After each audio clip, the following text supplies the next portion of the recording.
Walmart is one of the stocks that our next guest likes, and we are highlighting it as one of our Squawk picks this morning. For more on this, we want to bring in Keith Buchanan. He's Senior Portfolio Manager at GLOBALT Investments.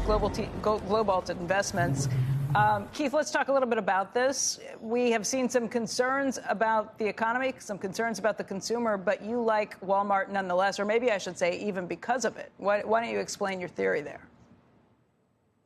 Thank you for having me, Becky, and it's really good to be here this morning. Walmart is one of our top picks, not because deflation is absolutely out of the question. They've clearly made it a possibility for the coming years, but the way Walmart is executed, particularly bringing in new customers, the part of the Walmart experience that has been really much maligned has been a checkout experience. So they brought in new customers by really driving the e-commerce business, which is still growing at about a mid-20s clip, even 3 years after COVID. So Walmart, we look at as one that's insulated from a lot of the issues that face the inflationary environment that's potential over the next couple of years, and have other levels of pull from a marketing and advertising standpoint that can continue to drive margins even in a deflationary environment. So Walmart, we feel like is a staple as far as how we look at the consumer discretionary marketplace, as well as how we view the consumer perhaps driving their decisions a little differently in the coming years. The stock dropped pretty dramatically after the company just reported earnings. Is that part of why you like it, or did you like it before?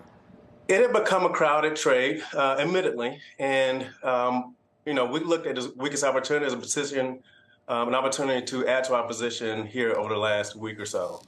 So yes, it offers opportunity again to add to positions in a really core holding that we have with a management team that's executed in the past 3 years of an environment that's been very unpredictable. So we feel like they deserve the credit of having to continue to execute going forward. Let's take a look at shares of Eli Lilly. There have been some huge advantages to these companies that have the weight loss drugs. Mounjaro is Lilly's.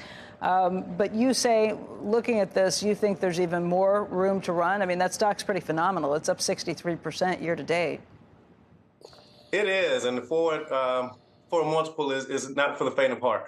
We look at this name as somewhat of a game changer in healthcare. Not only Lilly, but also the other names like Novo that have these products that have really started to change how Walmart thinks about how they shelve their snacks, and they start to address some issues as well.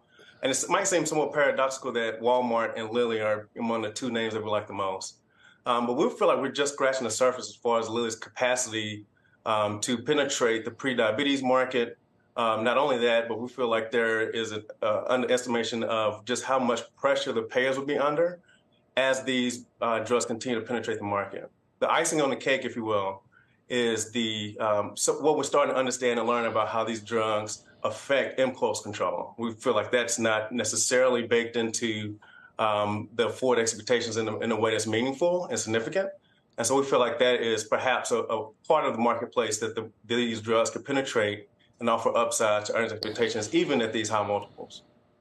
And JPMorgan is another stock you like. We have seen the financials kind of rotate into a little bit of leadership over the last week or two.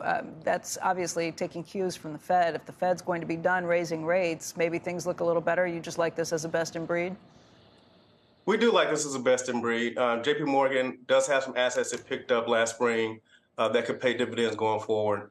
But as the market moves from a bear steepener, if you will, to a bull steepener with a short end, perhaps coming down as we move into the later stages of this tightening cycle that the Federal Reserve has been under, we feel like the large cap banks, particularly those with solid balance sheets, growth opportunities like JPMorgan has, can continue to lead the market higher in a scenario that might not benefit all of the cap scale. We're very wary of some of the balance sheet issues, perhaps with commercial real estate, as you go down in cap scale. So we want to make sure we pay attention to quality.